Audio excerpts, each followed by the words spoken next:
मोअज़्ज़िज़ वालिदैन, असातिज़ा किराम और प्यारे बच्चों, अस्सलाम वालेकुम। सबक शुरू करने से पहले चंद हदायत बराए असातिज़ा किराम और वालिदैन के लिए। बच्चों को सबक पढ़ाने से पहले इस बात का तयन कर लें कि आया जो सबक आप बच्चे को पढ़ाने जा रहे हैं वो हासिलात ताल्लुम के मुताबिक है या नहीं।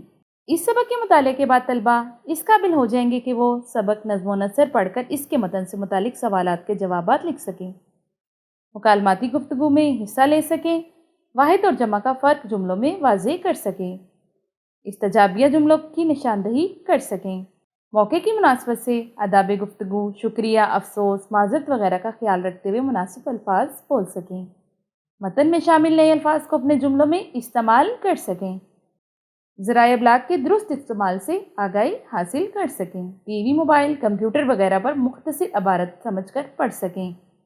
सोचें और बताएं, सूरज हमारे लिए क्यों फ़ायदेमंद है? चाँद छोटा बड़ा होता क्यों नज़र आता है? क्या आप जानते हैं सूरज की रोशनी ज़मीन तक तकरीबन 8 मिनट में पहुंचती है। रोशनी एक साल में जितना फासला तय करती है उसे नूरी साल कहा जाता है।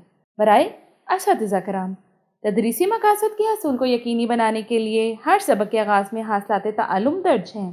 तलबा की आमादगी के लिए सबक पढ़ाने से पहले सोचें और बताएं कि उन्वान से सवाल, तो क्या आप जानते हैं कि उन्वान से इजाफी मालूमात फराहम की गई हैं। सबक की तफहीम को परखने और तलबा की तवज्जो बरकरार रखने के लिए मुताले के दौरान ठहरे और बताएं कि उन्वान से भी सवालात शामिल कर दिए गए हैं। बढ़ते हैं अपने सबक की तरफ। प्यारे बच्चों, आज का हमारा सबक है ज़मीन और आसमान। सबसे पहले हम रोज़ की तरह देखेंगे खास अल्फाज और फिर इस सबक की आप मेरे साथ करेंगे बुलंद ख़वानी। शुरू करते हैं। खास अल्फाज: मुहैया, साइंस, निस्बत, मदार, हिलाल। हम देखते हैं कि दिन भर सूरज हमें रोशनी और हरारत मुहैया करता है। रात होते ही चांद और सितारे आसमान पर नमूदार हो जाते हैं। क्या आपने कभी सोचा कि दिन को ये सितारे कहाँ होते हैं और रात के वक्त सूरज कहाँ चला जाता है? इन सवालात के जवाबात हमें साइंस देती है। साइंस हमें बताती है कि हमारी ज़मीन सूरज के गिर्द चक्कर लगाती है। ज़मीन का वो हिस्सा जो सूरज के सामने होता है वहाँ दिन और बाकी हिस्से पर रात होती है। ज़मीन सूरज के गिर्द चक्कर लगाती रहती है और इस तरह मुख्तलिफ हिस्सों में दिन और रात बदलते रहते हैं। चांद भी ज़मीन के गिर्द चक्कर लगाता है। जब इस पर सूरज की रोशनी पड़ती तो ये रोशन हो जाता है। ठहरिए और बताएं, दिन और रात कैसे बदल जाते हैं? तो इसका जवाब है, ज़मीन सूरज के गिर्द चक्कर लगाती रहती है और इस तरह मुख्तलिफ हिस्सों में दिन और रात बदलते रहते हैं। चांद के साथ साथ हमें आसमान पर सितारे भी नज़र आते हैं, लेकिन बहुत बड़े होने के बावजूद ये चांद से बहुत छोटे नज़र आते हैं। क्या आप जानते हैं ऐसा क्यों है?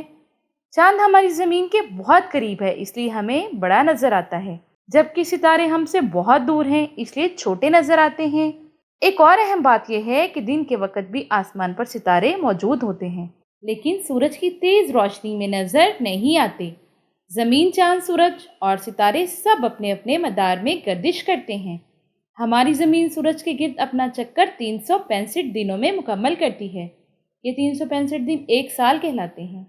चांद ज़मीन के गिर्द अपना चक्कर 29 दिनों में मुकम्मल करता है।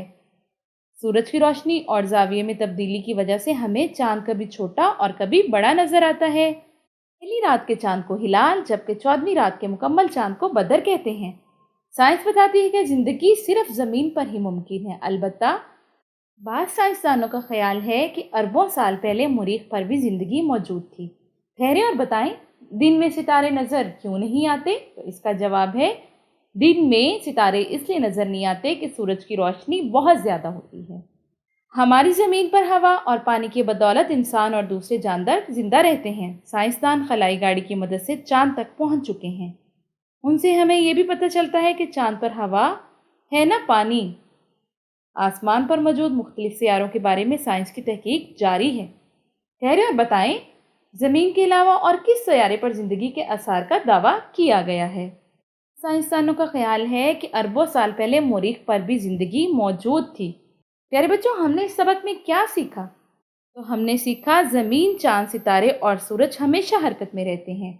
ज़मीन की हरकत की वजह से दिन रात बनते हैं। इसके साथ ही हमारा आज का सबक मुकम्मल हुआ। بہت اچھا لگا مجھے یہ سبق پڑھ کر. مجھے زمین اور آسمان کی بہت ساری دلچسپ باتوں کے بارے میں آج معلوم ہوا، اور مجھے امید ہے کہ آپ کو بھی میری طرح یہ سبق پڑھ کر بہت اچھا لگا ہوگا. کل ملتے ہیں اسی سبق کی مشق کے ساتھ. اس وقت تک کے لیے مجھے اجازت دیں. اپنا ڈھیر سارا خیال رکھیے گا. اللہ حافظ.